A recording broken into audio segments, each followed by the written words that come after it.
Is live. Well, good morning, everyone. I'd like to welcome you to the Alliance for Regenerative Medicine's 6th Annual State of the Industry Briefing. My name is Morrie Ruffin, and I'm the Managing Director of the Alliance, and really glad to see all of you here this morning. For those of you less familiar with ARM, I'm going to advance the slides here a sec. Just tell you a little bit about our organization. So we are a global organization, and we have members and staff literally all over the world. Our headquarters are in Washington, D.C. in the U.S., but we have staff also in Europe, and as I said, members in Asia, Europe, North America, also Latin America. We advocate on behalf, we say, of the regenerative medicine sector, and we define this to include cell therapy, gene therapy, and tissue engineering companies, as well as a number of platform companies and enabling technologies that are an important part of the sector. We focus really on advocacy on regulatory issues, policy, market access issues, and then we have a number of programs designed to assist our companies with access to capital, a very important part of what we do. Just here a second. So 2 years ago, we formed a partnership with Informa, and Informa is the parent company of EBD, the organization hosting the event here today. And we did this because we recognized, and this was an ongoing discussion within ARM, that we really needed to do a better job defining who we were as a group and as a sector. So with our collaboration with them, we were able to access their global databases and really create, for the first time, a comprehensive picture of what this sector looks like. And this actually enables us to track performance in the sector quarter by quarter, but really on an ongoing basis. And we use a number of our own member companies, including companies like Invitech and others, to validate this data as we go. So we've developed a great deal of confidence in this data set. And so what this has allowed us to do is really, as we said, define the sector globally. So we now count about 672 companies around the world, and this includes obviously North America, Europe, Asia, and a growing presence in other regions like South America. So this is the data set that we're going to be drawing from today. And you're going to hear in a second from Edward Lanphier, our chairman. And much of the data that he will be presenting today comes from this data set. But before we do that, I just wanted to mention the rest of the program. So we're going to begin with Edward's State of the Industry briefing, and then we're going to move into 2 panel discussions. So again, this is a format we've been doing year to year. And the first panel will focus on upcoming events, data events, what we can expect to see in 2016 in the sector, and that will be chaired by Jason Colbert and Jason McCarthy from Maxim. And then following that, we will have a panel discussion on cell therapies and oncology, and that will be our last program. And Josh Schimmer from Piper Jaffray will be chairing that. So without further ado, I'm going to hand the podium over to our chairman and the CEO of Sangamo BioSciences, Edward Lanphier. Edward?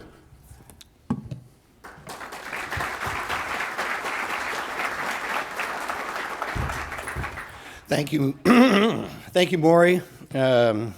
Thank you for that introduction. Good morning, everyone. I guess first I'd like to, last year I think I said at this point, welcome to Hell Week. And that's about what it is for everybody. But I've reconsidered that. I think it's actually more like Groundhog Day for me. I can't remember. I look at Dennis over here. God, you're looking older, Dennis. It's like Groundhog Day. And every single year we go through this same get up, dress up, show up routine at the same time every year. And the other piece is by Thursday afternoon, about 3:30, for all of us, like Bill Murray in that movie, everybody looks like a groundhog. You want to shoot them, you want to blow them up, you just want to get out of here. And but that's right. That's where we are today. Gird your loins for another great week, and welcome to the ARM State of the Union or State of the Industry briefing. Before I begin, I really would like to acknowledge for all of you the hard work that's been done by many of your colleagues in the industry. So if I could ask, please, the following groups to stand up, and then I'd like to get acknowledgement of their contributions. So first, could I ask the officers of ARM to stand up? I know Claudia is here. I've seen him. Phil is here. And Bob Preddy is in the back holding court back there. And I really appreciate your involvement. Also, the executive committee, the new executive committee of the ARM board, could you please stand up? Your involvement in this, the last several months has just been spectacular and much appreciated. Then next, the board, the new board of ARM, could you, executive committee, please stand. The board of ARM and all those members. And I want you all to feel, as you have questions about the organization, as you have ideas for the organization, please feel free to reach out. And then lastly, and perhaps most importantly, I want to acknowledge the staff of ARM who have done an incredible job and are consistent. And so would you all please stand up and be acknowledged? Thank you very, very much.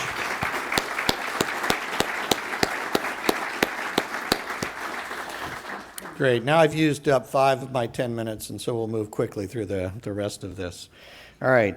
Is this my... There it is. Okay. So what I'd like to do is spend just a few minutes, and as Morrie said, these data come from a collaboration with Informa and have gone through quite a bit of internal review. But they're hopefully useful to you all as you think about your plans, your strategy, your communications this week with investors and partners. And the organization of this is really intended, at least from my perspective, to follow the value chain, to follow the way in which we as companies, we as innovators, think about creating value. And it really starts with the benefit that we can provide for patients and demonstrating that in clinical trials and developing products that have novel value and novel outcomes.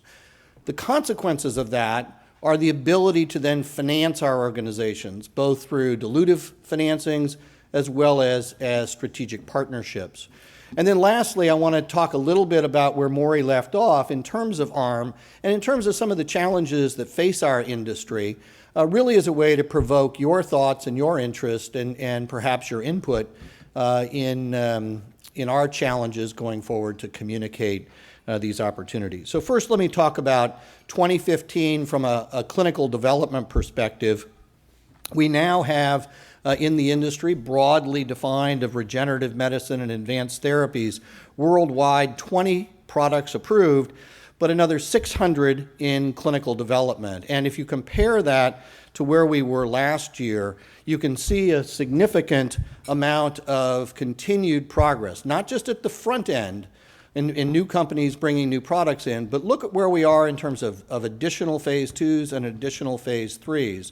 And as we get into that value proposition, that value creation, let's just think about the kind of value that this industry is creating when you begin to add present value calculations to approved drugs. So significant momentum on the clinical side, which really does drive the visibility and value from a corporate asset perspective. Where are these studies being done? Well, you don't have to, even in the back of the room, you don't have to have your glasses on to see that oncology is really the tail wagging the dog.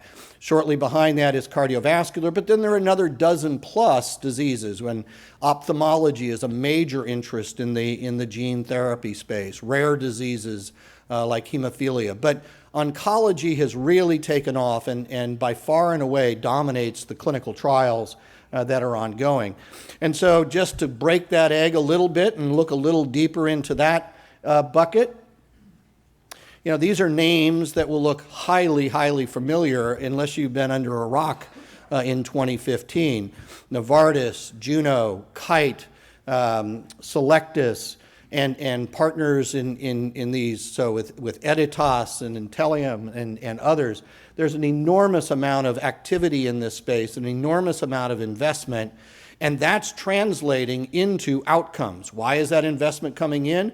Because the outcomes are there. And so, again, you'll see several slides of this ilk. I'm not going to read them. I'm not going to walk through them. I will leave them up long enough for you to see them, and I'll also use this as an opportunity to say that all of these slides are available on the ARM website, and so please feel free to go there and download them. But you can look at this, and particularly in terms of these liquid tumors and the progress that's being made and the probability of BLA licensures by the end of this calendar year in this space. The value to patients, the value to the industry, the value to companies here is very, very significant. And I personally believe that that is the beginning of many, many different approvals over the next single-digit years. So an incredible amount of focus here and accomplishments going on. When we pull away and look at the in vivo gene therapy space, there is, again, an enormous amount of investment that's occurred. You'll see this reflected in the IPOs that have occurred this year. You'll see this reflected in terms of partnerships. You'll also see it in terms of the maturity of these programs. Spark is now in the process of really completing the phase 3 work, and this is driving an incredible amount of interest and enthusiasm, not just in the data in terms of endpoints, but also in terms of the fascinating discussions that occur around value, around pricing, around reimbursement. And this is something that ARM is flat in the middle of, and it's something that affects all of us that think about regenerative medicine and advanced therapies. How do we communicate the value of curing blindness? How do we think about pricing that? What do we think about reimbursement? And that's true of a lot of these rare diseases. Unicure's progress around Sanfilippo B, the areas are going on in AAV, in hemophilia, and in other rare diseases. We're not talking about trying to do acute treatments. We're talking about one-time curative outcomes. And the value to patients, the benefit to patients in this, to change their lives is enormous. This is what we're really trying to do, and this is what we're on the cusp of in terms of both generating approvable data, but also the kind of proof of concept data that then allows us to drive that next value inflection point in terms of financings.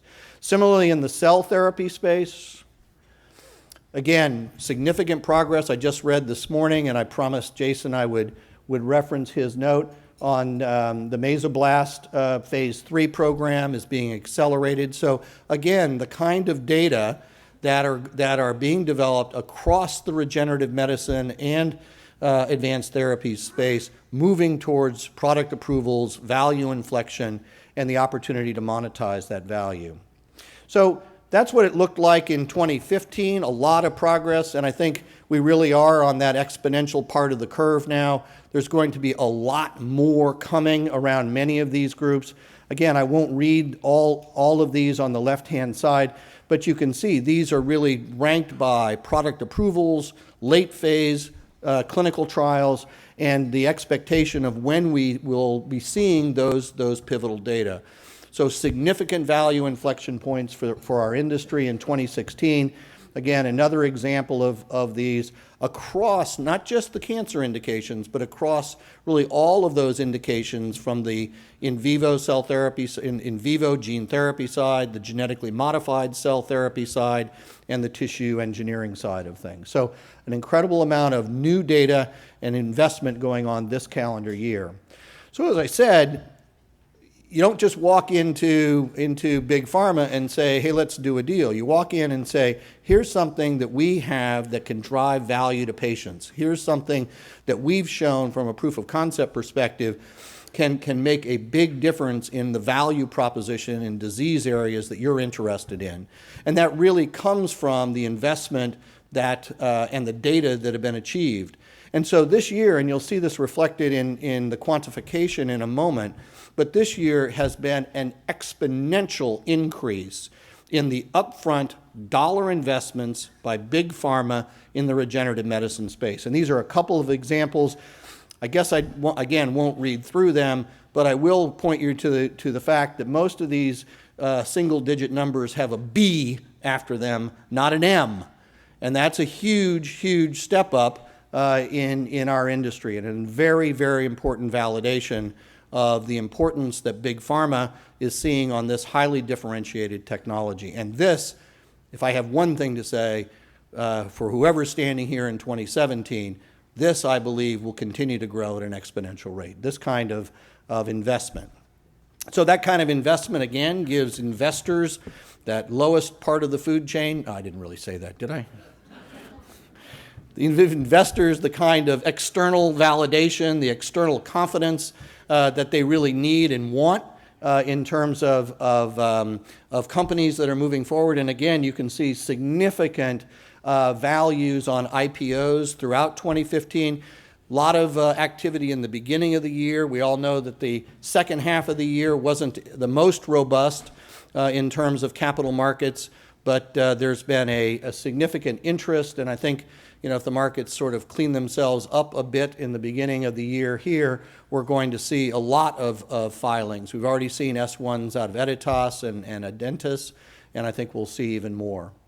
So if you put all that together and talk about this from a more holistic perspective, $10.8 billion in funds, and I'll show you the buckets around that in a moment, versus $5.2 billion just a year ago. So a doubling. Was 2015 a good year? I think it was a very good year. And it's driven, again, by the kind of data being generated in the clinic. This is the overview of those buckets for 2015, but I think more dramatically, if you look at this in contrast to the last 3 years, and I'll particularly point out, because it emphasizes the point that I wanted to make, that lower line in terms of corporate partnering upfronts, a 600% increase, and these are not off small dollars, right? We can all say big percentage increases off small numbers, but these are incredibly significant investments by the space. And again, I think this is going to be an area we'll see continued growth and investment, which is very, very important to us as we grow our industry. So I'm going to move forward. This is not a chart that I particularly like to look at, but it does give you a sense of the ups and downs of biotech. We've certainly had our ups through 14 and the first half of 15. The second half of 15 and the beginning of 16 haven't been the most robust. But again, what will drive these kinds of outcomes will be the results in the clinic and our ability to deliver value to patients. So last couple of slides, just to come back to ARM and the Alliance for Regenerative Medicine. As Morrie said, the principal role of this organization is advocacy and thinking about the issues that are unique to our industry, the kinds of challenges we have from both a regulatory perspective, a legislative perspective, a standards perspective, and being able to communicate those issues. In particular, and one of the things that I think is going to be incredibly important as we move into an election year when the truth isn't always at a premium, we need to be able to make sure that we're aggressive in communicating the value of what we do, the value to patients, the value in terms of alternative therapies relative to the flashpoint of price. And so this is something that, again, the Alliance is focused like a laser beam on, among other issues that you see listed up here. So I'm going to end there. I'll just say this, that please feel free to contact any of the officers, the executive committee, the board members, the staff, if you have additional questions about the Alliance. All of these slides and data will be up on the Alliance website, so please feel free to access those. And have a great week, and good luck to all of you. Thank you very much.